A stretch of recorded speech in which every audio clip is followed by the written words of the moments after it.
Hello Kate, and welcome to Fashion Exposed Melbourne. Hi, thank you. So today we were talking about the survival of the fittest and sort of how important it is to focus on your core essence and your branding. Why is this so important when building your business? I think one of the things that brands can really get, or designers can really get wrong, is they start off with a multitude of ideas, with sort of a vague notion of what they want to do and a whole bunch of different options of products they might want to make, but they don't really spend the time refining what it is that they really want out of their business and out of their lives, really. So I think at the very beginning, finding out that core product, that core vision, and having that clear focus is the surefire way to get to the place you want to be more quickly and more successfully. So I think it's absolutely crucial.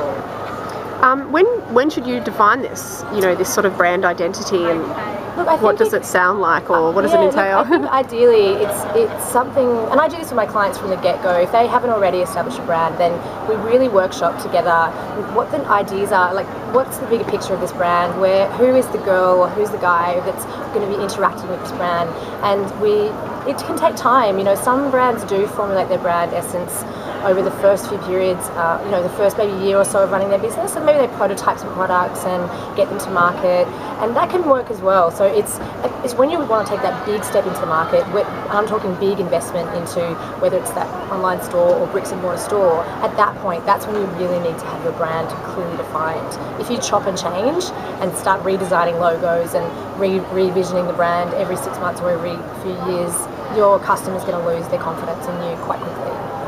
Why is it important to develop your product offering from the beginning, and what should they focus on first?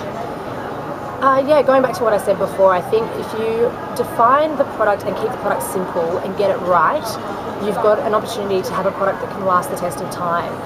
One of the examples I used was Louis Vuitton's steamer bag, which they designed in 1901, and today it's largely unchanged. This was a fantastic product back then. It served a purpose, it was well made, and it was beautiful, and it still has those qualities. So I think if people really spend more time developing their products and trying to make products that aren't necessarily out there in the market, fill a gap rather than trying to compete with what everyone else is doing. Because that was interesting. You mentioned how you shouldn't really necessarily follow trends. Why are trends a dirty word, or not a dirty word? They're a dirty word. I think having the perception that they're there is important, but ruling your business on the whim of a trend is a dangerous space, I believe, unless you are a huge vertical retailer with the ability to manufacture and drop stock daily, weekly, as in Topshop. If you're a smaller retailer who is working with smaller supply chains, your ability to manufacture product is limited. So you need to get it right, and you need to do it from an intuitive place and from a need rather than from a trend, because trends are so fickle, and they can, they come and go, and they can leave your business one year